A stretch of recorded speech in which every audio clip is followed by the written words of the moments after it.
राहुल और प्रिया का सपना साकार हुआ जब उन्होंने शहर के बाहरी इलाके में एक विशाल और प्राचीन सी दिखने वाली हवेली खरीदी।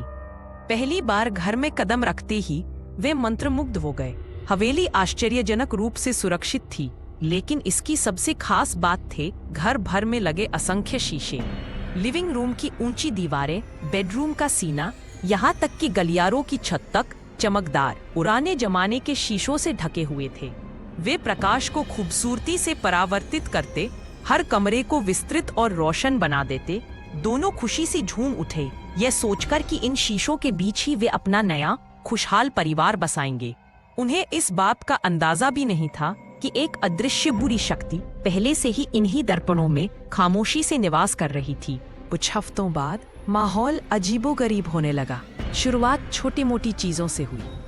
प्रिया अक्सर अकेले घर में महसूस करती जैसे कोई गहरी निगाहें उस पर टिकी हो। जब राहुल दफ्तर चला जाता तब तो यह एहसास और तीव्र हो जाता। फिर अजीब घटनाएं घटने लगी। कभी उसके बिना छुए ही अलमारी से कपड़े निकलकर फर्श पर बिखर जाते। कभी शोरगुल की कोई आवाज न होने पर भी उसके बिस्तर को जोर से हिलाया जाता, जैसे कोई अदृश्य शरीर उसके पास उछल कूद कर रहा हो।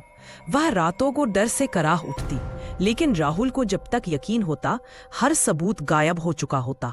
उसका तनाव बढ़ता गया और धीरे धीरे उनके प्यार भरे रिश्ते में अज्ञात भय की एक दरार पैदा हो गई।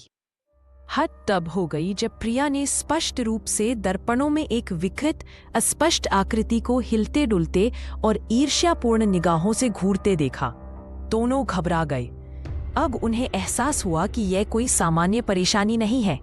मदद की तलाश में वे एक मशहूर तांत्रिक बाबा के पास पहुंचे। बाबा ने सूंघ लिया कि मामला दुष्ट आत्मा का है। उसने कहा, यह प्रेत इतना घृणित आत्मीय वातावरण सह नहीं पाता, लेकिन वह दर्पणों में कैद है। उसकी शक्ति उन्हीं तक सीमित है, उसे नष्ट करना होगा। बाबा ने घर में एक विशाल हवन का आयोजन किया।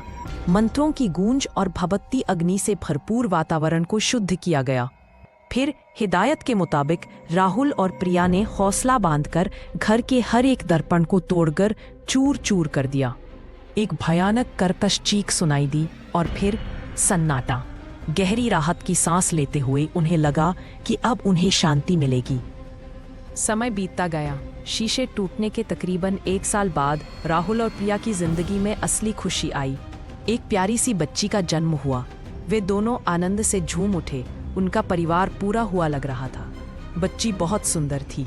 एक शाम शांत घर में प्रिया ने जैसे ही ड्राइंग रूम में छोटी लाडली को देखा, उसकी रीढ़ में बिजली दौड़ गई। दीवारों से शीशे गायब थे, लेकिन वहीं खिलौने से भीगी आंखों वाले उस नन्हे से चेहरे पर एक मुस्कान खिली थी। यह कोई भोली बच्चों वाली हंसी नहीं थी।